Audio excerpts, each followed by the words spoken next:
Behind the gleaming armor and stoic expressions of royal guards lies a truth that most people never discover. These men and women, trained to be human shields and living statues, carry within them the same beating hearts that drive ordinary people to extraordinary acts of kindness. What happens when duty meets humanity? When protocol clashes with compassion?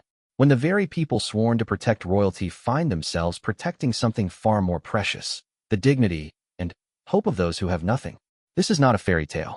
This is not about kings and queens making grand gestures from golden thrones. This is about the silent heroes who stand at attention for hours, who never speak unless spoken to, who blend into the background of history, until the moment they choose to step forward and change a life forever. From the rain-soaked streets of London to the sun-baked courtyards of royal palaces, from homeless shelters to hospital wards, these are the true stories of when rigid discipline gave way to human warmth. Stories that remind us that beneath every uniform beats the heart of someone capable of seeing beyond their orders to what really matters. Prepare yourself for a journey that will change how you see those silent sentinels standing guard. Because sometimes, the most powerful act of service has nothing to do with protecting a crown, and everything to do with protecting the human spirit. Guard Sergeant Thomas Mitchell had been standing at the gates of Buckingham Palace for nearly 6 years, and, in all that time, he had perfected the art of seeing everything while appearing to see nothing. His dark eyes, trained to scan for threats, had catalogued thousands of faces, tourists snapping selfies, diplomats arriving for meetings, protesters waving signs, children pressing their faces against the iron bars in wonder. But, on this particular gray morning in March, something was different. A small figure huddled against the stone pillar just outside the palace grounds caught his attention. Not because she posed any threat. The elderly woman appeared to be no more than 5 feet tall, and was wrapped in layers of worn clothing that had seen better decades. What made Thomas notice her was the way she kept looking up at the palace windows with an expression of such profound sadness that it seemed to radiate from her very bones. Margaret Chun was 83 years old, and had been walking the streets of London for 3 days straight. She had come to the capital from her small flat in Manchester with a purpose that now seemed foolish in the harsh light of reality. Her grandson, David, had been deployed with the British Army to Afghanistan 8 months ago. 3 weeks earlier, she had received the letter that every military family dreads. David was missing in action, presumed dead. The official channels had given her nothing but bureaucratic responses and promises to keep her informed of any developments. But Margaret had heard stories, whispers from other military families, about how sometimes the royal family intervened in special cases. How sometimes, if you could just get your story to the right person, doors might open that otherwise remained firmly closed. She had spent her life savings on the train ticket to London and had been staying in a youth hostel, sleeping on a narrow cot surrounded by backpackers young enough to be her great-grandchildren. For 3 days, she had stood outside the palace, hoping for a glimpse of someone, anyone, who might listen to her story. But the tall gates and stern-faced guards made the palace feel as remote as the moon. Thomas watched her from his peripheral vision as the morning shift progressed. She had been there when he arrived at 6 a.m., and she was still there at noon when the changing of the guard ceremony drew its usual crowd. During the ceremony, she pressed herself against the far edge of the gathering, her small frame nearly invisible among the tourists with their cameras and guidebooks. What struck Thomas wasn't just her persistence. He had seen plenty of persistent people during his years of service. It was the way she carried herself, with a dignity that remained intact despite her obvious exhaustion and the growing desperation in her eyes. Every few minutes, she would reach into a small handbag and pull out what appeared to be a photograph, staring at it for a moment before carefully tucking it away again. The afternoon brought a brief spring shower, and while most of the tourists scattered for cover, Margaret remained at her post. The rain soaked through her thin coat, darkening the faded blue fabric to navy. She pulled a small plastic bag from her purse and carefully wrapped the photograph to protect it from the water, but she never moved from her spot. Thomas felt something shift inside his chest, a sensation he hadn't experienced during his years of disciplined service. He had been trained to maintain emotional distance, to view the public as potential security risks first and human beings second. But watching this elderly woman stand in the rain, protecting what was clearly a precious photograph while her own comfort meant nothing to her, broke through every barrier he had carefully constructed. When his shift ended at 4 p.m., Thomas should have walked to the guard station, changed out of his uniform, and headed home to his flat in South London. Instead, he found himself approaching the woman who was now shivering visibly in the afternoon chill. "Excuse me, ma'am," he said quietly, breaking the first rule of his position by initiating contact with a member of the public. "Are you all right?" Margaret looked up at him with startled eyes. She had spent so many hours staring at the guards that she had begun to think of them as elaborately dressed statues rather than actual people. To have one of them speak to her, let alone express concern for her well-being, left her momentarily speechless. Yes, thank you," she managed, her voice carrying the slight tremor that came from both cold and emotion. "I'm waiting to speak with someone. About my grandson." Thomas glanced around quickly. His colleagues were focused on their duties, and the evening shift was beginning to arrive. He made a decision that would have been unthinkable to him even an hour earlier. "Would you like to step out of the rain, ma'am? There's a cafe just around the corner. Perhaps you could tell me about your grandson." The cafe was one of those small London establishments that seemed to exist outside of time, with mismatched chairs and tables worn smooth by decades of use. Thomas had changed out of his ceremonial uniform and into civilian clothes, but he still carried himself with the straight-backed posture that marked him as military even in jeans and a sweater. Margaret sat across from him, her hands wrapped around a cup of tea that she hadn't touched, steam rising between them like incense. The photograph she had been protecting so carefully lay on the table between them, a young man in army fatigues, grinning at the camera with the kind of confidence that comes from being 22 years old and believing you're invincible.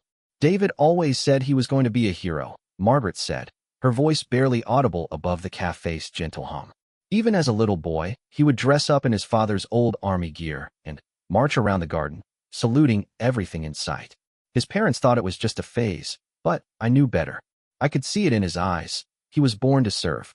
She told Thomas about David's childhood, about how he had enlisted the day he turned 18 despite his parents' protests, about the letters he sent home full of pride about his mission and his unit. She told him about the last conversation they had shared, a crackling phone call from a base in Helmand province where David had promised he would be home for her birthday in June. "The army says he was on patrol when his unit came under fire," she continued, her fingers tracing the edge of the photograph. "They found evidence of an explosion, but no bodies. They say he's missing, but I can see in their eyes that they think he's gone. They've stopped looking as hard as they should. To them, he's just another casualty report. But he's not just a report to me. He's my grandson. He's the boy who used to spend summers at my house, helping me tend my garden and listening to my stories about his grandfather's service in the Falklands." Thomas felt a familiar tightness in his throat. His own brother had served in Iraq and had come home changed, carrying invisible wounds that had taken years to heal. He understood the weight of military service, both on those who served and on the families who loved them. "What did you hope to accomplish by coming here, ma'am?" he asked gently. Margaret's laugh was bitter and brief. "I don't know.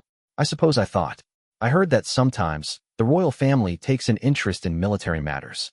I thought perhaps if I could just tell someone important about David, if I could make them understand that he's not just a name in a file, maybe they could help. Maybe they could make the army look harder, try a different approach. I know it sounds foolish." "It doesn't sound foolish," Thomas said firmly.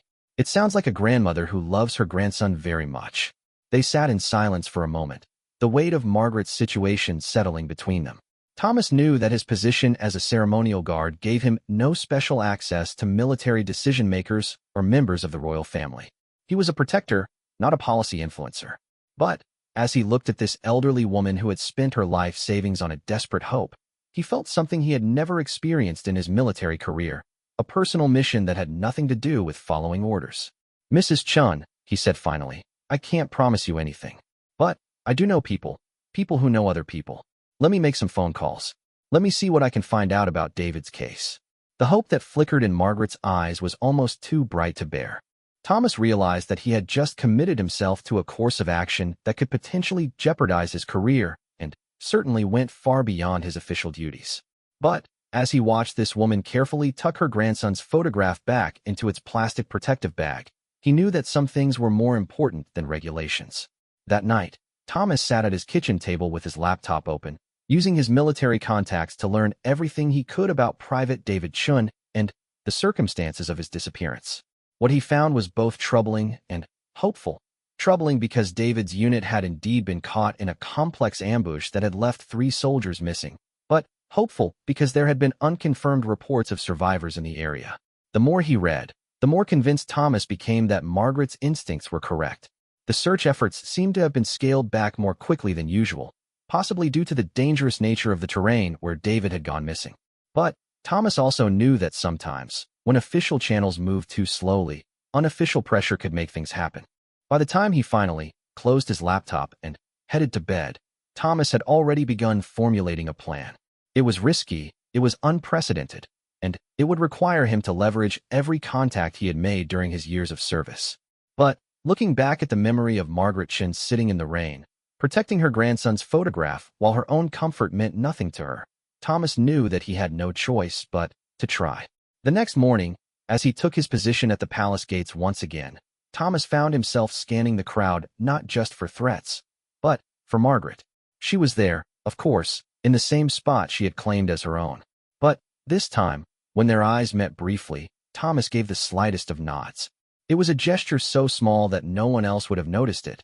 But, to Margaret, it was the first real sign of hope she had felt since receiving that devastating letter 3 weeks earlier.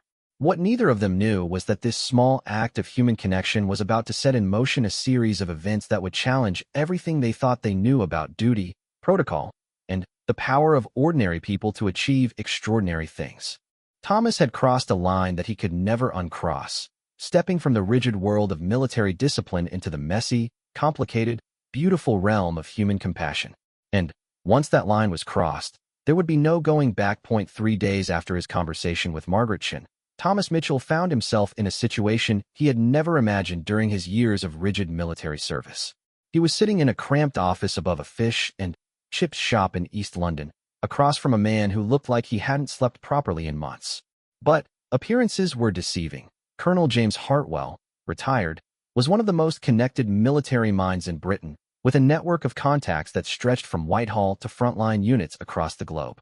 Thomas had served under Hartwell briefly during his early career, and the colonel had always been known for two things: his exceptional tactical mind and his unwavering belief that no soldier should ever be left behind, regardless of the bureaucratic complications.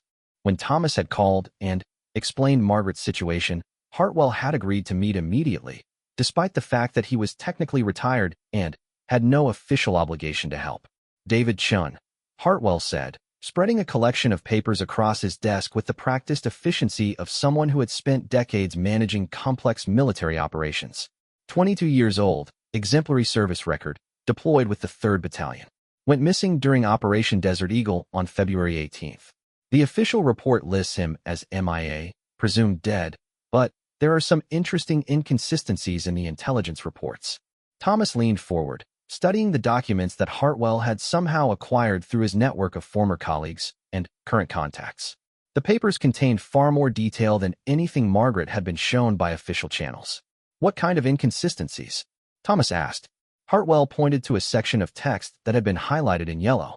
Local intelligence reports mentioned 3 British soldiers being captured rather than killed in that ambush. The Afghan sources are reliable, but the information was classified because it was considered unconfirmed, and acting on it would require a high-risk rescue operation that command wasn't willing to authorize. The weight of this revelation settled on Thomas like a physical presence. Somewhere in Afghanistan, David Chun might be alive, might be waiting for rescue, while his grandmother stood outside Buckingham Palace in the rain, believing that her only hope lay in somehow reaching the royal family. What would it take to get an official search authorized? Thomas asked. Hartwell's smile was grim. More political pressure than a ceremonial guard and a grandmother can generate through normal channels. The military is risk-averse right now, especially after some high-profile rescue operations that went badly in the news. They won't authorize a mission based on unconfirmed intelligence unless someone very important makes it a priority. Someone like who? Someone like Prince William, who has served in the military and takes veterans' issues seriously.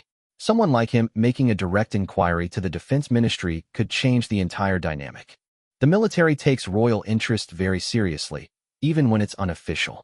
Thomas felt his heart skip slightly. The idea of somehow connecting Margaret Chun to Prince William seemed like fantasy, but Hartwell was already reaching for his phone. I happen to know someone who might be able to help, the colonel said. Lady Catherine Morrison. She's a private secretary to the Duke of Cambridge, and, more importantly, She's the daughter of a soldier who was killed in Northern Ireland. She understands what military families go through. Over the next hour, Thomas listened as Hartwell made a series of phone calls that seemed to operate on an entirely different level from anything he had experienced in his official capacity. These weren't formal military communications following the chain of command. These were personal conversations between people who had served together, who had shared experiences that created bonds stronger than organizational charts. The breakthrough came when Hartwell reached Lady Morrison directly. Thomas could only hear one side of the conversation, but he watched Hartwell's expression change from professional courtesy to genuine enthusiasm as he explained Margaret's situation. "She'll see Mrs. Chun tomorrow afternoon," Hartwell said after ending the call. "Not officially, you understand. It will be presented as a private meeting to discuss veterans' affairs. But Lady Morrison has the prince's ear on military matters, and if she's moved by Mrs. Chen's story, she has ways of bringing it to his attention." Thomas felt a mixture of excitement and terror. He had set something in motion that was far beyond his understanding or control. What if Margaret said the wrong thing? What if Lady Morrison wasn't sympathetic? What if this entire effort backfired and somehow made David's situation worse? But when he met Margaret that evening to tell her about the meeting, her reaction erased all of his doubts. The transformation in her face was immediate and profound. The exhaustion that had seemed etched into her features lifted, replaced by something that Thomas hadn't seen since that first day outside the palace gates. "Hope, I don't know how to thank you," she said, her voice trembling with emotion. "I came to London with such a small chance, and now—" "Don't thank me yet," Thomas cautioned. "This is just a first step. Lady Morrison might not be able to help, or Prince William might not be able to intervene. We're still a long way from bringing David home." But even as he spoke the words, Thomas found himself believing that somehow, impossibly, this was going to work. There was something about Margaret's unwavering faith in her grandson, combined with the network of people who were choosing to help despite having no official obligation to do so, that felt like it was building towards something significant. The meeting with Lady Morrison took place in her private office at St. James's Palace, a room that managed to be both elegant and welcoming. Lady Morrison herself was a woman in her 40s with the kind of competent, no-nonsense demeanor that came from managing complex schedules and sensitive situations. But when Margaret began to tell David's story, something shifted in her expression. Thomas had been invited to attend as Margaret's advocate, a role that would have been completely outside his official duties, but that felt perfectly natural in this context. He watched as Margaret spread David's photographs on Lady Morrison's desk, not just the military portrait, but pictures from throughout his life. David as a child in his grandfather's army hat. David graduating from basic training. David with his arms around his grandparents on his last leave home. "He's not just a statistic," Margaret said, her voice steady despite the emotion behind it. "He's a young man who believed in service, who wanted to make a difference. And if there's any chance he's still alive, if there's any chance he's waiting for someone to come for him, then I have to do everything in my power to make that happen." Lady Morrison studied the photographs for a long moment, and when she looked up, Thomas could see that Margaret's story had found its mark. "Mrs. Chun, I want you to know that I'm going to personally ensure that your grandson's case receives the attention it deserves. I cannot make you any promises about the outcome, but I can promise you that it will not be forgotten or dismissed." What followed was a conversation that lasted nearly 2 hours, during which Lady Morrison asked detailed questions about David's service record, the circumstances of his disappearance, and the current status of the search efforts. Thomas could see that she was not just being politely sympathetic. She was gathering information with the thoroughness of someone who intended to take action. "I'm going to prepare a briefing for the Duke of Cambridge," she said finally. "He takes a personal interest in cases involving missing service members, and I believe your grandson's situation is exactly the kind of matter that would concern him. If he chooses to make inquiries through official channels, it could have a significant impact on how aggressively the search is pursued." As they left St. James's Palace, Thomas felt like he was walking in a dream. In less than a week, he had gone from being a ceremonial guard who never spoke to members of the public to being personally involved in an effort to bring royal attention to a missing soldier's case. The transformation was so complete that he barely recognized himself. But the most remarkable change was in Margaret. The desperate edge that had marked her demeanor outside Buckingham Palace was gone, replaced by a quiet confidence that suggested she finally believed that people with real power were listening to her story. That evening, Thomas returned to his flat and sat down to write something he had never expected to compose, a detailed report about David Chin's case, intended for his own files, but also as a record of everything that had transpired. As he wrote, he realized that what had begun as a simple act of compassion had evolved into something much more significant. He was not just helping one grandmother find her missing grandson. He was participating in a demonstration of how human connections could transcend official channels, how personal relationships and shared values could achieve things that bureaucracy alone could not. Every person who had chosen to help, Colonel Hartwell, Lady Morrison, and now potentially Prince William himself, had done so not because it was their job, but because it was right. 3 days later, the phone call came. Thomas was on duty at Buckingham Palace when his mobile buzzed with a number he didn't recognize. During a brief break, he stepped away to answer it. Sergeant Mitchell? This is Major Sarah Collins from the Defense Ministry. I understand you've been advocating for Private David Chin's family. I wanted to let you know that we've received instructions to reassess his case with the highest priority. A new search operation has been authorized, and we're deploying additional resources to the area where he went missing. Thomas felt his knees go weak. Ma'am, are you saying that there's going to be a rescue mission? I'm saying that Private Chin's case is now receiving the full attention of Her Majesty's military, and that we're going to do everything in our power to bring him home. You should also know that this level of attention doesn't happen by accident. Someone very important has taken an interest in this case. After ending the call, Thomas stood outside the palace gates for several minutes, watching the familiar flow of tourists and traffic, but seeing none of it. Margaret Chin's faith had moved mountains. Her refusal to accept that her grandson was just another casualty statistic had reached the highest levels of British society and military command. But, more than that, Thomas realized that he had discovered something about himself that he had never known existed. Beneath his years of military discipline and protocol-following service was someone capable of taking enormous personal risks for the sake of doing what was right. And that person, it turned out, was far more powerful than the ceremonial guard who had spent years standing silently at attention. The network of compassion that had formed around David Chin's case was proof that sometimes the most important battles are not fought with weapons or official orders, but with human connections and the willingness to step beyond the boundaries of what is expected or required. And this particular battle was just beginning. The rescue operation that would later be classified as one of the most successful military extractions of the Afghan campaign began at 3 a.m. local time. But for Thomas Mitchell, it started with a phone call at 11 p.m. London time that would change everything he thought he knew about his place in the world. Sergeant Mitchell, this is Colonel Davies, Operational Command. I'm calling to inform you that the search operation for Private David Chin is commencing in 6 hours. Given your involvement in advocating for this mission, the family has requested that you serve as their liaison during the operation. Thomas sat up in bed, fully awake despite having been asleep moments before. Sir, I'm not sure I understand. I'm a ceremonial guard. I don't have any training in family liaison work. Perhaps not officially, Sergeant. But you've earned the trust of Mrs. Chin, and, frankly, you've demonstrated more initiative and compassion in this case than some of our trained personnel. The family wants you there, and after what you've accomplished in the past week, Command thinks it's appropriate. What Thomas didn't know, and wouldn't learn until much later, was that his involvement in David Chin's case had become something of a legend within certain circles of the British military. The story of a ceremonial guard who had leveraged personal connections to generate royal interest in a missing soldier had spread through informal networks, earning him respect from people he had never met and opening doors he didn't even know existed. By 6 a.m., Thomas found himself in a situation that would have been unthinkable a week earlier. He was sitting in a secure communications center at the Ministry of Defense, wearing civilian clothes, but bearing temporary credentials that gave him access to classified information about an active military operation.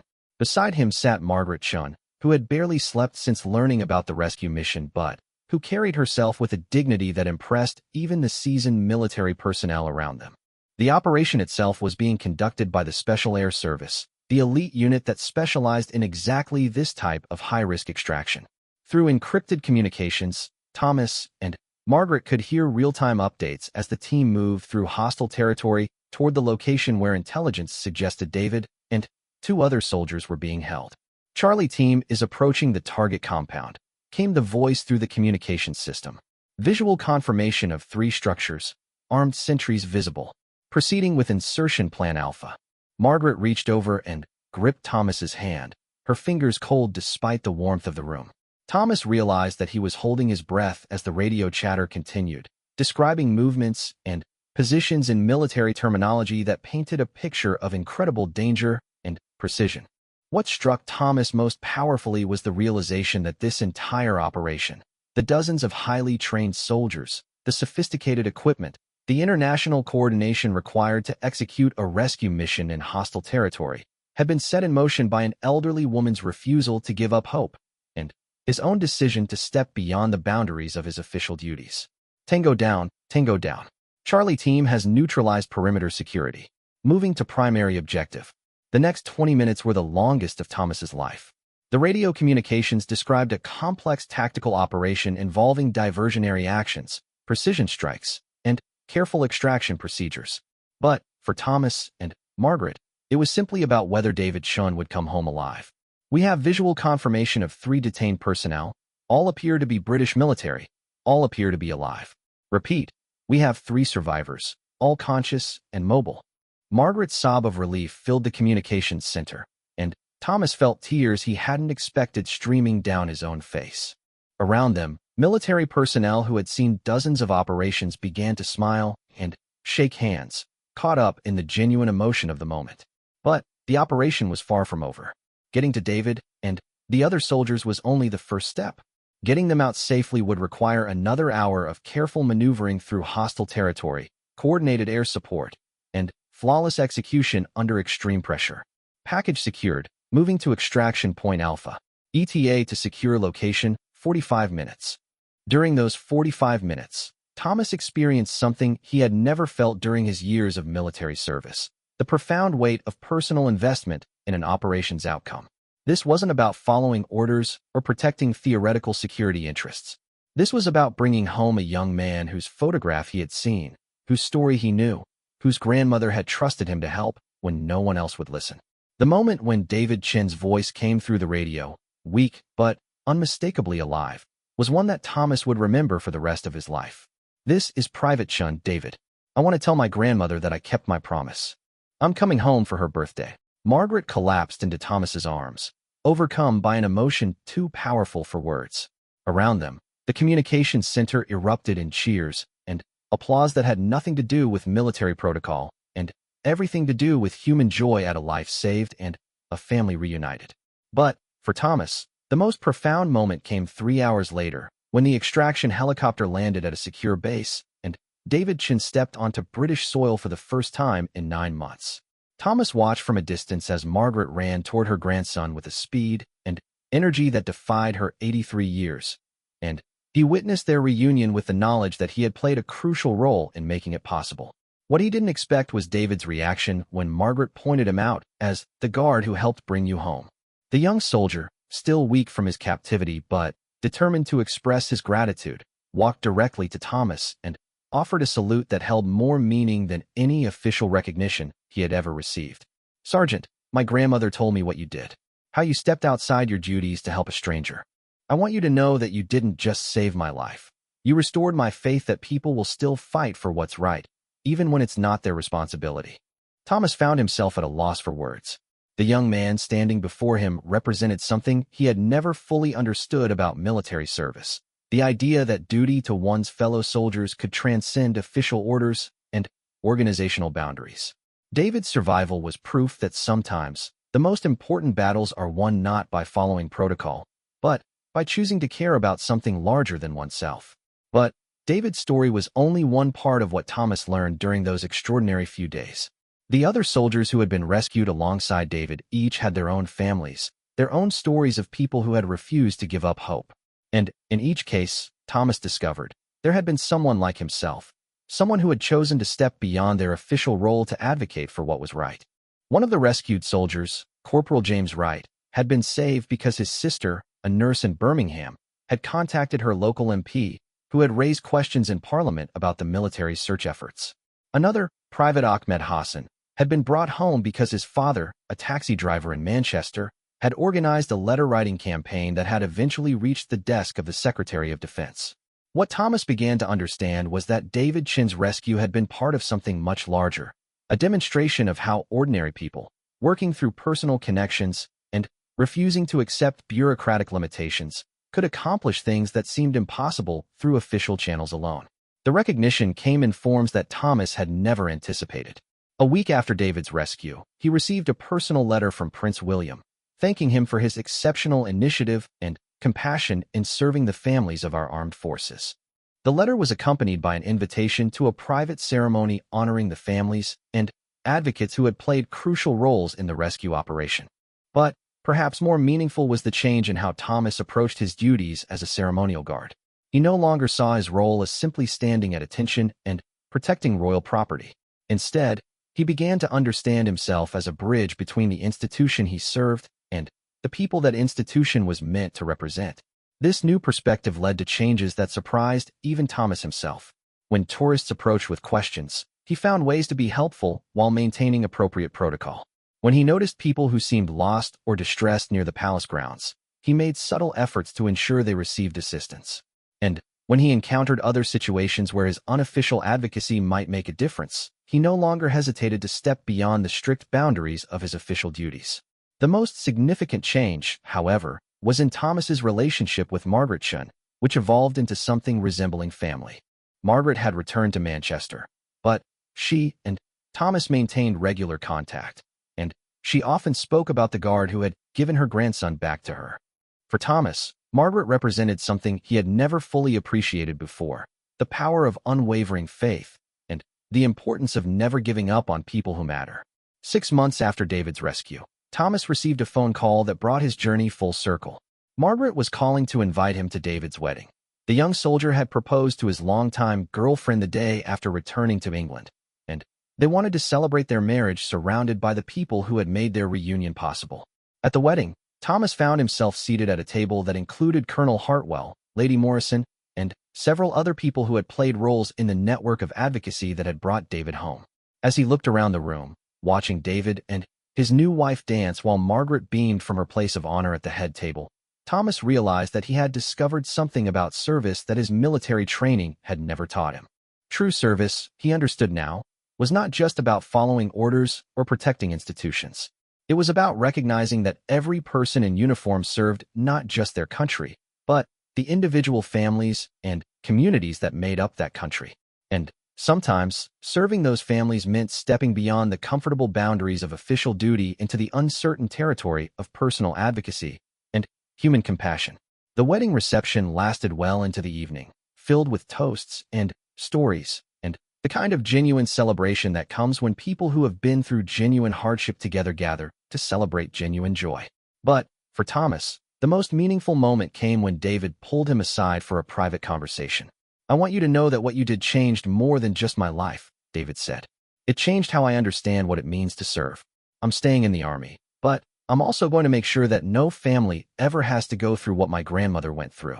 I'm going to be the kind of soldier who remembers that behind every uniform is a person, and behind every person is a family that loves them." As Thomas rode the train back to London that night, watching the countryside roll past in the darkness, he reflected on how profoundly his life had changed in the space of a few months. He was still a ceremonial guard, still charged with the same official duties and responsibilities. But he was also something more, a person who had learned that the most important service often happens not when we're following orders, but when we're following our conscience. The rigid young soldier who had spent years perfecting the art of emotional detachment had been replaced by someone who understood that true strength sometimes required vulnerability, that real discipline sometimes meant breaking rules, and that the highest form of duty was the willingness to care about people who needed help, regardless of whether helping them was officially part of the job description. 2 years after David Chin's rescue, Thomas Mitchell's transformation from silent sentinel to compassionate advocate had created ripple effects that extended far beyond anything he had imagined possible. What began as one guard's decision to help one desperate grandmother had evolved into something that was quietly revolutionizing how the Royal Guards understood their role in British society. The change had started small, almost imperceptibly. Other guards began to notice how Thomas interacted with the public, not breaking protocol, but finding ways to be more human within the boundaries of his official duties. When a child dropped a toy through the palace railings, Thomas would discreetly signal to a colleague to retrieve it. When elderly visitors struggled with heavy bags or walking difficulties, he would catch the eye of nearby police officers to ensure they received assistance. But it was the letter that arrived on a cold Tuesday morning in November that truly opened Thomas's eyes to how far his influence had spread. The letter was from Lance Corporal Sarah Bennett, a guard at Windsor Castle, and it contained a story that made Thomas realize he had become part of something much larger than David Chin's individual rescue. Sarah wrote about how she had been inspired by the Chun operation, as it had become known in informal guard communications, to take action when she encountered her own situation requiring compassion beyond duty. A homeless veteran named Michael Torres had been sleeping rough near Windsor Castle for several weeks, clearly struggling with what appeared to be post-traumatic stress disorder and addiction issues. Rather than simply reporting him as a security concern, Sarah had followed Thomas's example and reached out personally. She learned that Michael had served 3 tours in Afghanistan and Iraq, but had fallen through the cracks of the veteran support system after his discharge. His family had given up on him after years of failed rehabilitation attempts, and he had been living on the streets for 8 months. Using the network of contacts that Thomas had helped establish through the Chin case, Sarah had connected Michael with Colonel Hartwell, who in turn had arranged for him to receive treatment at a private rehabilitation facility that specialized in military veterans. But, more than that, Sarah had convinced her commanding officer to create an informal position for Michael as a grounds maintenance worker at Windsor Castle once his treatment was complete. "I kept thinking about what you did for Mrs. Chun," Sarah wrote. "How you saw a person who needed help instead of just a potential problem to be managed." Michael wasn't a security threat. He was a broken soldier who needed someone to remember that he had served his country and deserved better than sleeping in doorways. The letter included a photograph of Michael Torres, clean-shaven and wearing work clothes, standing proudly beside the gardens at Windsor Castle. His transformation was remarkable, but what moved Thomas even more was Sarah's description of how the experience had changed her own understanding of her duties. "I used to think being a royal guard meant keeping people at a distance," she had written. "But you showed me that it can mean being the bridge between the institution we serve and the people that institution is supposed to represent. I'm a better soldier because of what you taught me, but I'm also a better person." Sarah's letter was followed by others. Guard after guard wrote to Thomas describing situations where they had chosen to go beyond their official duties to help people in need. There was the guard at St. James's Palace who had helped reunite a lost child with her parents by coordinating with local police rather than simply turning the family away. There was the guard at Holyrood Palace in Edinburgh who had noticed signs of domestic abuse in a tourist's behavior and had discreetly connected her with support services. Each story followed a similar pattern: a guard noticing human need, choosing to see the person behind the problem, and finding creative ways to provide help while maintaining appropriate professional boundaries. And, in almost every case, the guards credited Thomas's example with giving them the courage to act.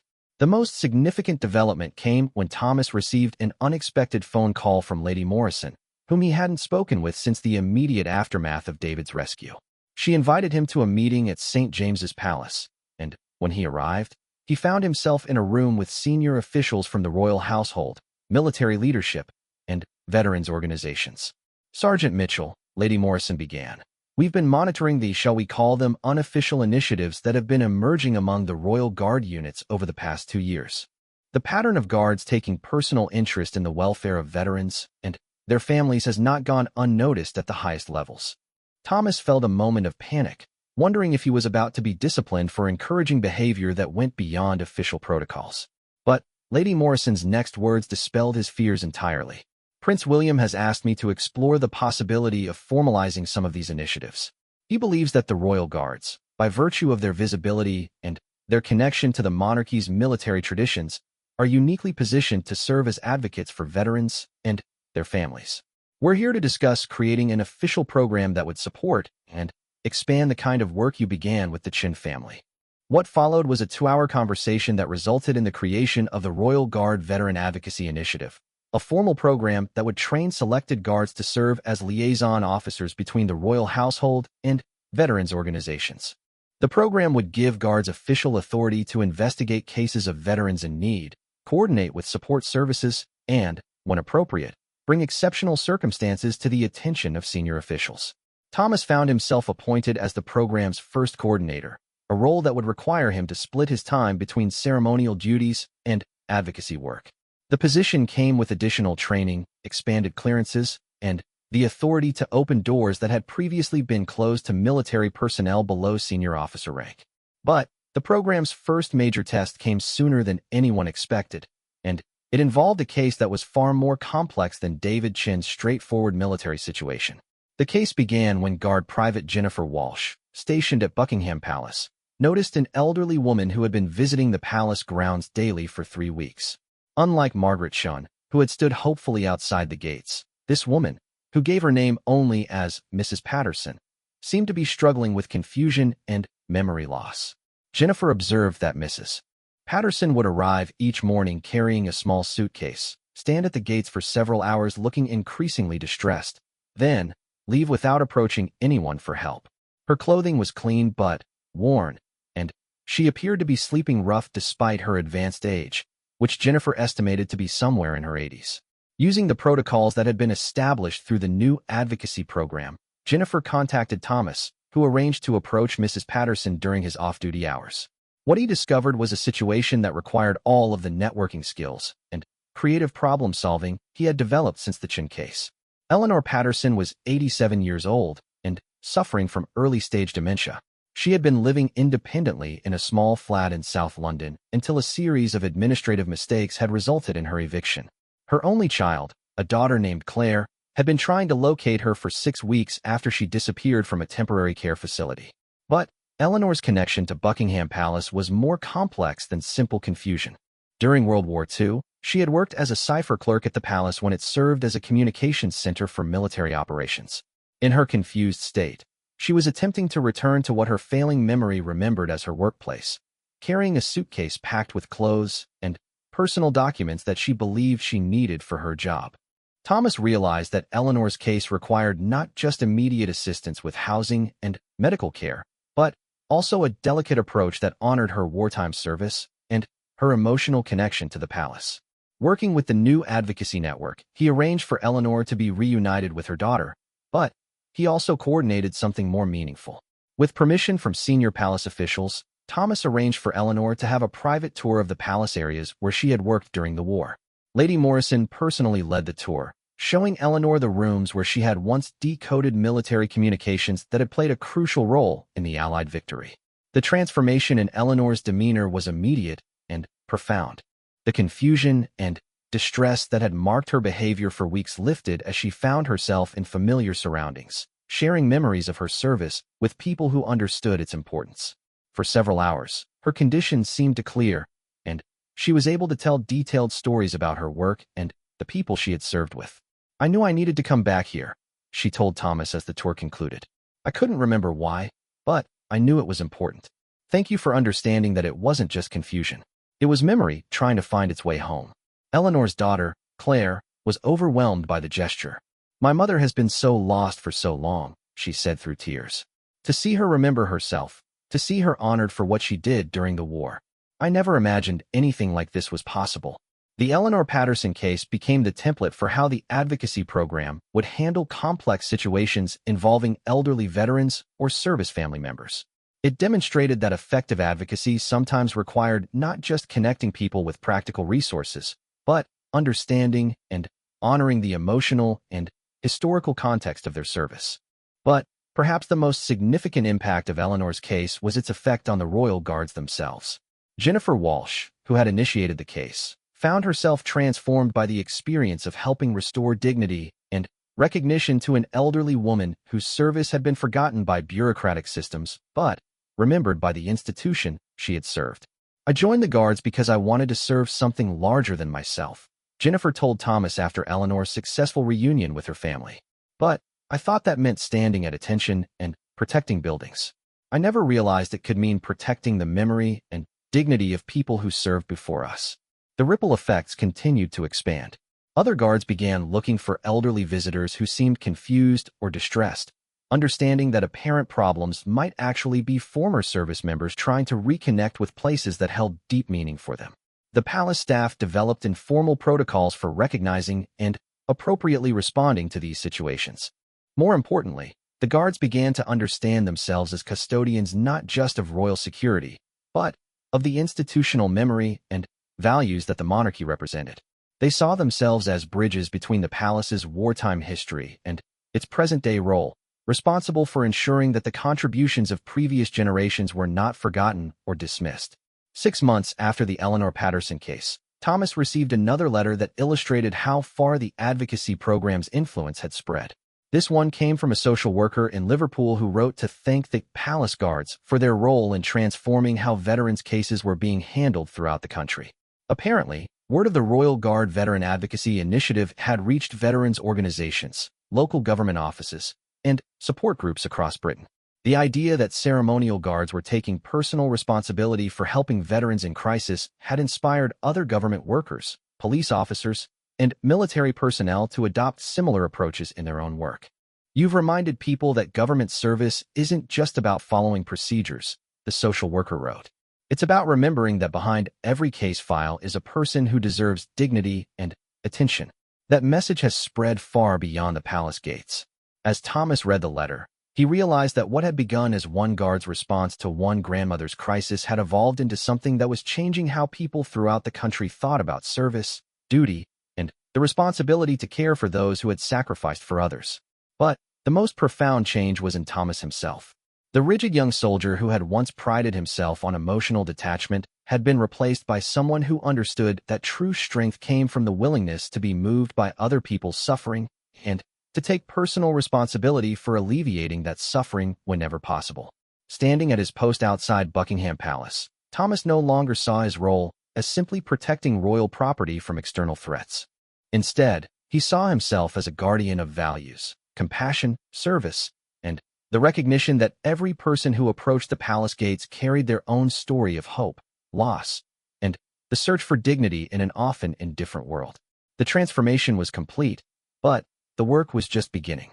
Each day brought new opportunities to demonstrate that true service meant more than following orders. It meant choosing to care about people who needed help, regardless of whether helping them was officially part of the job description. 5 years after Margaret Chin first stood outside Buckingham Palace in the rain, Sergeant Major Thomas Mitchell stood in the same spot, but everything about his world had changed.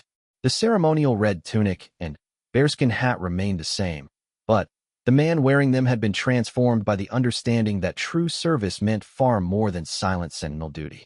The transformation had not gone unnoticed by the highest levels of the royal household. That morning, Thomas had received a summons that still seemed surreal. He was to meet privately with Prince William to discuss the expansion of the Royal Guard Veteran Advocacy Initiative into a permanent foundation that would operate beyond the ceremonial guard units. But first, he had one more duty to fulfill, one that had become as important to him as any official responsibility. Every year on the anniversary of David Chin's rescue, Margaret made the journey from Manchester to London, not to stand as a supplicant outside the palace gates, but to meet with Thomas and the growing network of people who had become, in many ways, an extended family bound together by shared experience and mutual commitment to helping others. This year's gathering was larger than ever. David was there, of course, now a sergeant himself and working as a liaison officer between the military and veterans organizations. His wife Sarah had given birth to their first child 6 months earlier, a daughter they had named Hope Margaret Chin, honoring both the virtue that had sustained them through their ordeal and the grandmother whose faith had made their reunion possible. Colonel Hartwell was there, officially retired but busier than ever coordinating advocacy efforts through his network of military contacts. Lady Morrison attended as well, representing not just her official duties but her personal investment in the lives that had been changed by the initiative she had helped create. But the gathering also included faces that would have been impossible to imagine 5 years earlier. Lance Corporal Sarah Bennett had brought Michael Torres, the homeless veteran she had helped rescue from the streets near Windsor Castle. Michael was now 2 years clean and sober, working full-time as grounds supervisor at Windsor, and pursuing a degree in counseling so he could help other veterans struggling with similar challenges. Jennifer Walsh was there with Eleanor Patterson's daughter Claire, who had become an advocate for elderly veterans with dementia after witnessing how her mother's dignity had been restored through the palace tour. Eleanor herself had passed away peacefully 18 months earlier, but not before spending her final years in a care facility that specialized in honoring the wartime service of its residents. As Thomas looked around the private dining room at St. James's Palace where they had all gathered, he was struck by how this network of compassion had grown and evolved. What had begun as an emergency response to one family's crisis had become a model that was being replicated throughout the British government and military. The conversation around the table reflected the depth of the relationships that had formed over the years. These were not official colleagues or casual acquaintances. They were people who had discovered that shared commitment to serving others in crisis created bonds that were both personal and profound.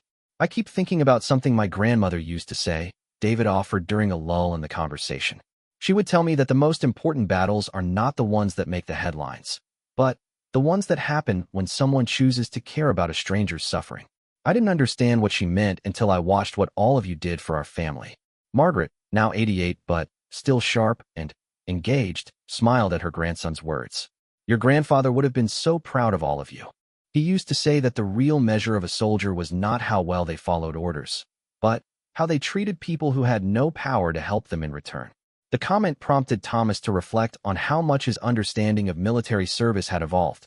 The young guard who had once prided himself on emotional detachment would never have recognized the person he had become, someone who saw vulnerability as strength, who understood that breaking rigid protocols was sometimes the highest form of duty, and who had learned that the most important victories were measured not in territory captured or enemies defeated, but in lives saved and dignity restored.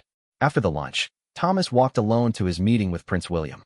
The private office where they met was comfortable but not ostentatious, filled with photographs that reflected the prince's military service and his ongoing commitment to veterans' causes.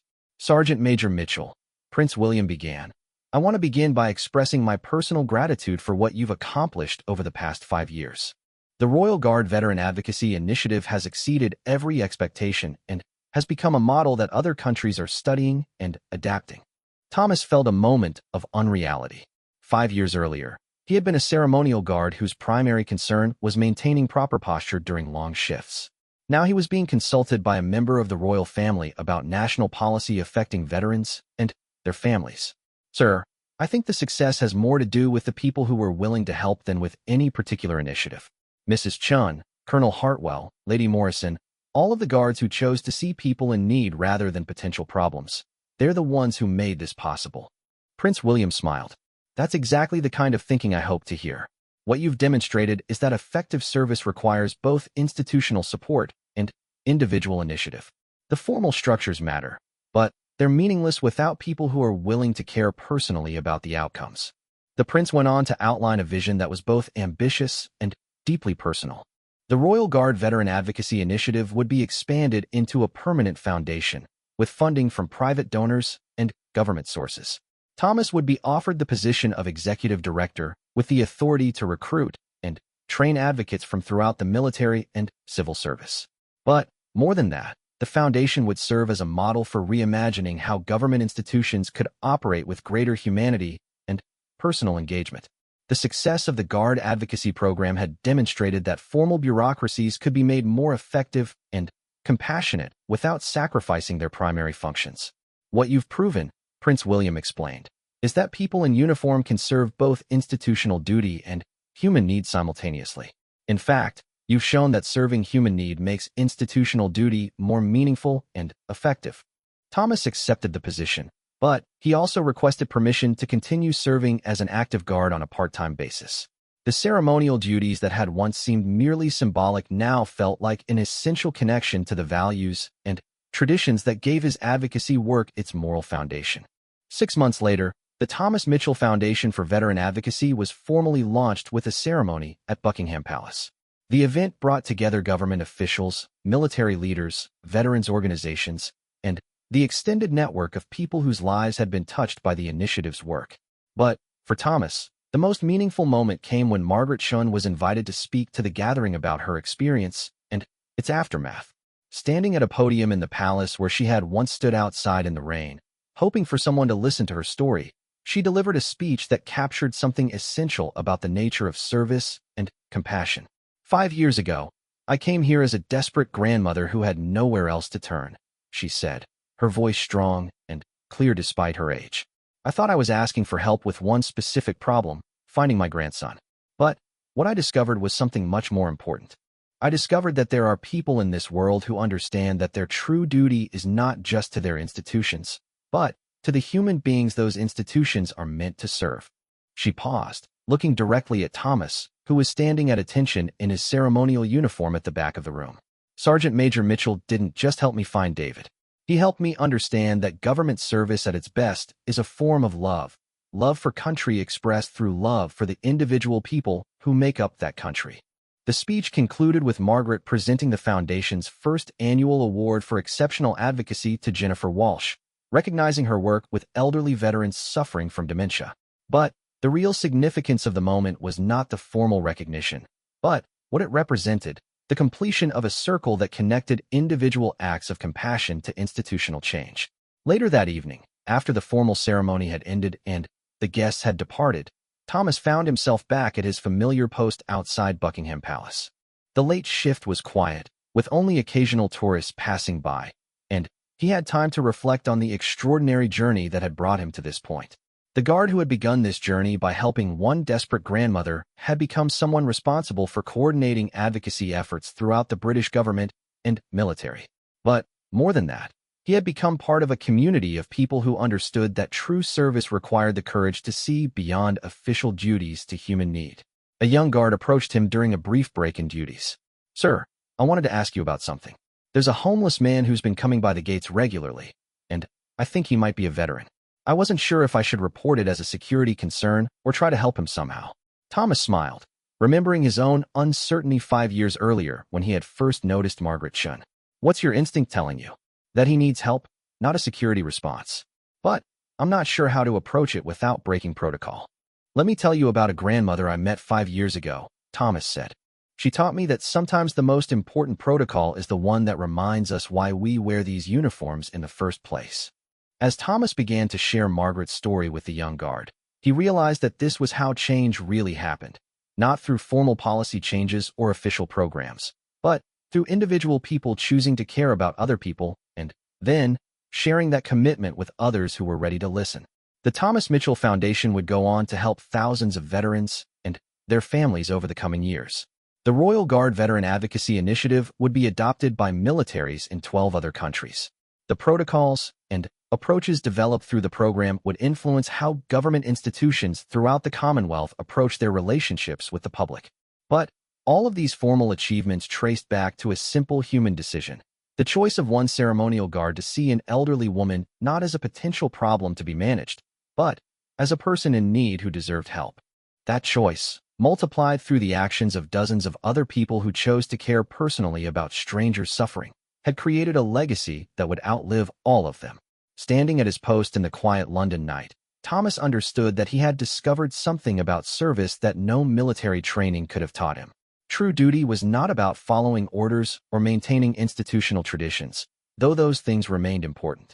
True duty was about recognizing that every uniform carried the responsibility to serve not just abstract concepts like country and crown, but the individual human beings who gave those concepts their meaning. The transformation was complete, but it was also ongoing.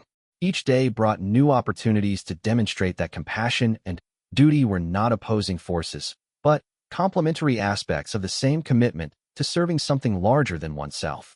And each person who learned this lesson from Thomas's example would carry it forward, creating new ripples of kindness that would spread far beyond anything he could imagine or control. Margaret Chun had been right about one thing. The most important battles were indeed the ones that happened when someone chose to care about a stranger's suffering. But what she couldn't have known was that winning those battles didn't require special authority or exceptional resources. It only required the courage to step beyond the comfortable boundaries of official duty into the uncertain, but ultimately rewarding territory of human compassion. The young guard who had once stood silently at attention, seeing everything while appearing to see nothing, had become someone who understood that the highest form of service was the willingness to be moved by other people's stories, and to take personal responsibility for ensuring that those stories had the chance to end well. And in that transformation, he had discovered not just a new way of serving his country, but a new way of being human in a world that desperately needed more people willing to choose love over indifference, action over apathy, and hope over resignation.